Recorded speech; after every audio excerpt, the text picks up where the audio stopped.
Mapagpalang araw po sa ating lahat. Ako nga po pala si Emmanuel o Alejandre. Ito po ang aking daily devotion ngayong August 28. And for today, ating pag-uusapan kung gutom ka na ba. Now, I'm not asking if you're hungry for food, no? I'm asking if you're hungry for righteousness. Alam po natin na Lord is righteous. Our God is righteous. In fact, sabi nga po sa Psalm chapter 145 verse 17, "The Lord is righteous in all His ways and faithful in all He does." Ibig sabihin po nito, God always does what is right. Siya yung pinaka-perfect na ehemplo, modelo, pagdating sa gantong bagay. If you want to know what you should do in a certain situation, just ask, ano ba yung gagawin ng Panginoon? No? Because God's action is righteous. In fact, God Himself exudes the definition of righteousness. Because God will not tolerate evil.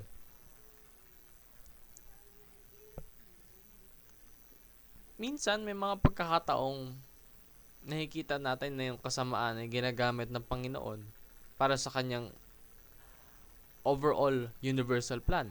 Pero hindi ibig sabihin ito ay tinotolerate niya yun. He will one day get rid of all evil to have a new creation in our earth, in our world. Because He cannot tolerate it. Masyado siyang righteous para hayaan na may kasamaan sa mundo.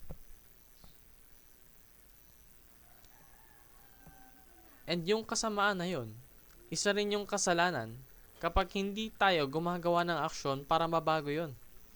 Kumbaga kung hinahayaan lang natin yung evil culture na to na mamayagpag at maging active, that's sin as well, no?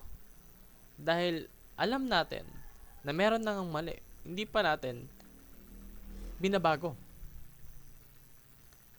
Dahil yung righteousness, dapat po itong hinahanap like food and water.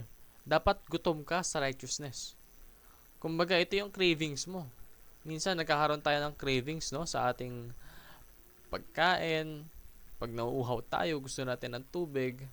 Ganon din daw po dapat yung righteousness.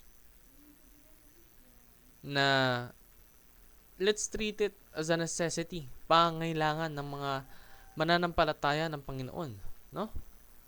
That is why we should always reflect God's righteousness in our hearts.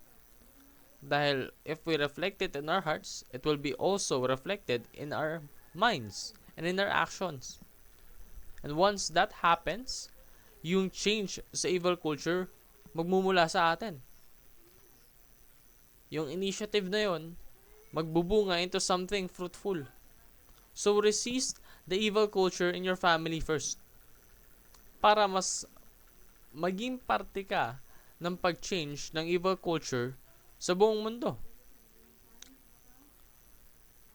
Work towards the transformation of your family by working towards the transformation of yourself.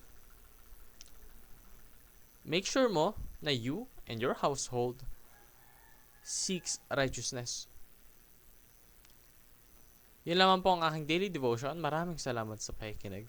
Pagpalain po tayong lahat and let us all give glory to God.